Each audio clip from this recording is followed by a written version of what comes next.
Hey, so for those of you who don't know me, my name is Emily Poisa, and I basically do videos on various different disorders, at least my experience from them. So in this video I'm going to be talking about anxiety, but general anxiety disorder, because there is a difference between anxiety, the emotion, which every single person will experience because it's an emotion.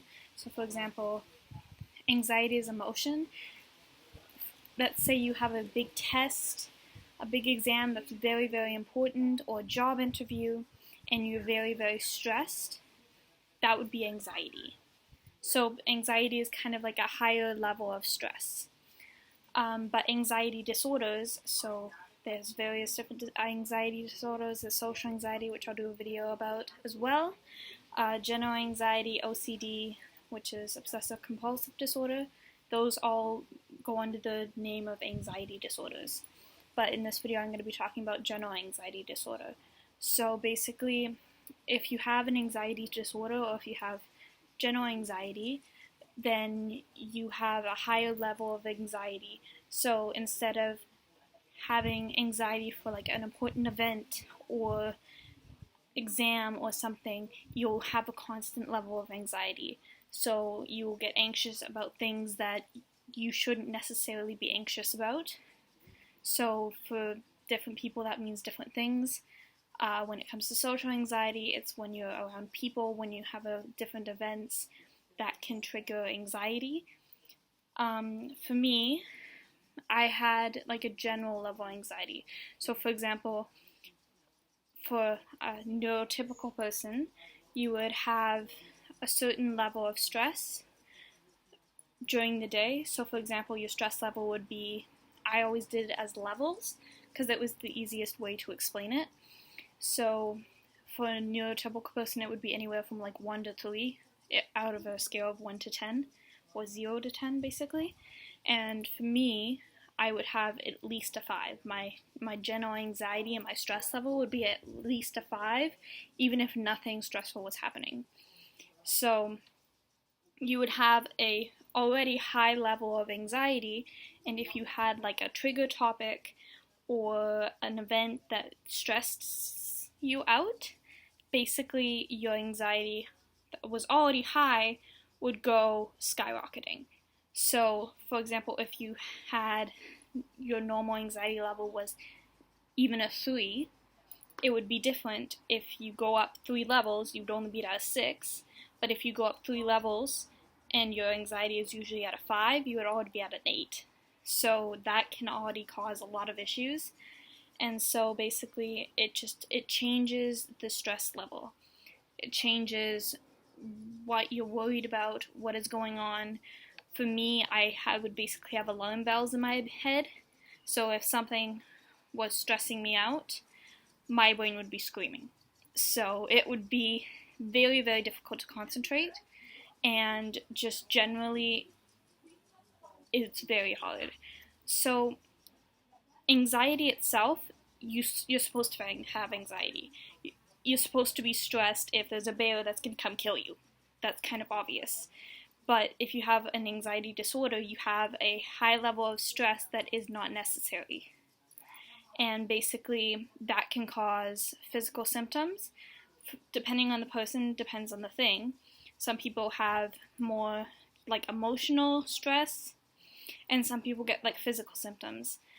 I myself got more physical symptoms than like emotional symptoms. And physical symptoms is basically, it can vary from very, very different things. I had very, very bad stomach aches. I would even get diarrhea from it, which is kind of, it's not something that people talk about.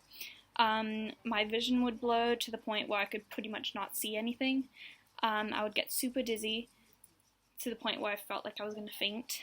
I would get physical pain in my body. So myself, I got like upper body pain, and that could get to the point where I couldn't even move. Headaches is a very common one. Let's see, what else?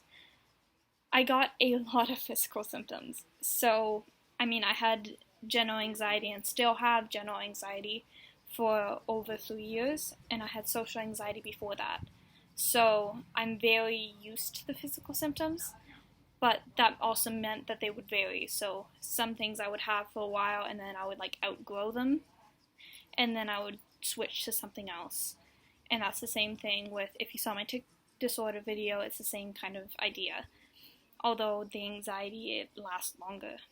So basically, for a general anxiety disorder, it's important to get help because yes, you can make it out by yourself, but it will take 10 times longer and it's really hard. And for me, I hated the anxiety because I thought I was just coming up with it. I thought it was my fault and that I wasn't supposed to do this because people aren't doing this. And it was just me coming up with it by myself because it's in my brain, right? And that was probably the worst part. So basically, one of my very common topics for anxiety is what people think of me. So because I had social anxiety before that, I kind of like dragged that along with the general anxiety. So it expanded.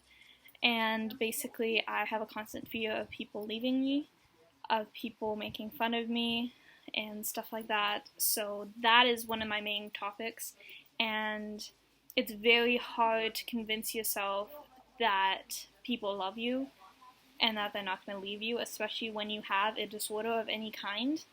Because especially when it's a mental disorder, it's very, very difficult because you just think you're coming up with it and it's all your fault.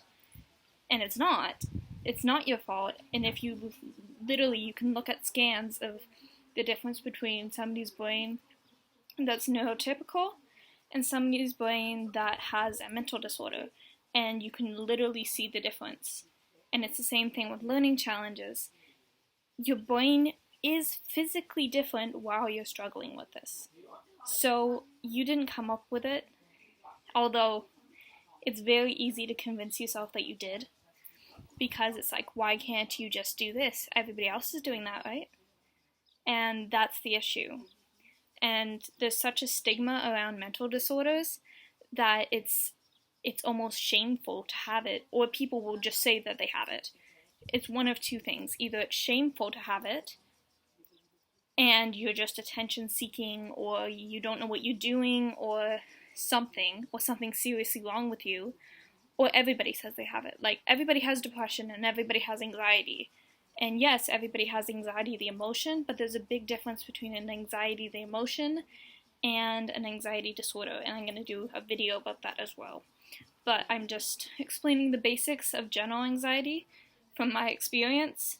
So right now I am in therapy for it, and I'm getting the help that I need, which is good, because I didn't get that for like half the time that I had the general anxiety disorder.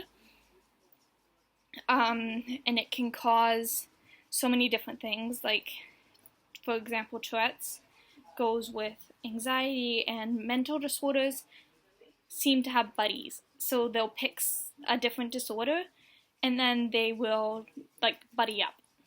So for me, personally, my tic disorder and my anxiety disorder will, like, buddy up. And so the things that I'm anxious about will, like, attack my tics, and my tics will start attacking the anxiety, and it just goes back and forth. And it's the same thing with having, like, anxiety and depression, because it's just a constant cycle. And I'll do another video on that, most likely. But, yes, so the basics, I'm on medication. You don't always have to be on medication, and if you are on medication, you need to be in therapy at the same time. A lot of people will just start popping pills and start, like, taking medication for anxiety or depression and not go to therapy. And while that might help for a bit, it's going to mess you up in the long run. But I started with therapy and then got medication, and the medication has brought my anxiety level from a 5 down to like a 3 of general anxiety, if not lower. And that has helped phenomenally. And it's very hard to explain a mental disorder to somebody that doesn't have it.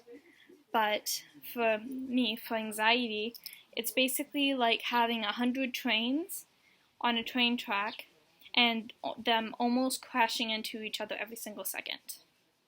So you have 100 thoughts, 100,000 things going on in your brain, and it's either like bees and you can like hear it, or it's 100 trains and you just miss it every single time. And you're afraid you're gonna crash, and you're ready to crash because you think this is it, it's over. And either you do crash, or you make yourself crash, or it just feels like you're gonna crash. And it's replaying things in your mind over and over again. How could I have done this different? Why can't I do this? Why can't I be better? And it's very, very difficult to do stuff like that. General anxiety disorders, or generally anxiety disorders, it will come with anxiety attacks, panic attacks. Panic attacks can literally feel like a heart attack, especially the first time somebody has it. And it's very hard to find a way to help somebody who's struggling with a mental illness. Because if you don't have it or didn't have it, it's hard to understand, because it's not the same. Because your brain is not the same, and that's it. And I will most likely do a video or something about how you can like support somebody with a mental illness, because it's hard. And I know that. But I just wanted to give the general of my experience with general anxiety disorder. I am physically diagnosed with it, and that's another thing, because people will self-diagnose, and that can be problematic and make people who actually have a diagnosis, or who actually like they have it, make them feel like it doesn't matter because everybody else is self-diagnosing. And so I think I said the basics about the general anxiety disorder, but that's just my experience. If you have any questions, let me know, and stay tuned if I do any more videos. Thanks. Bye.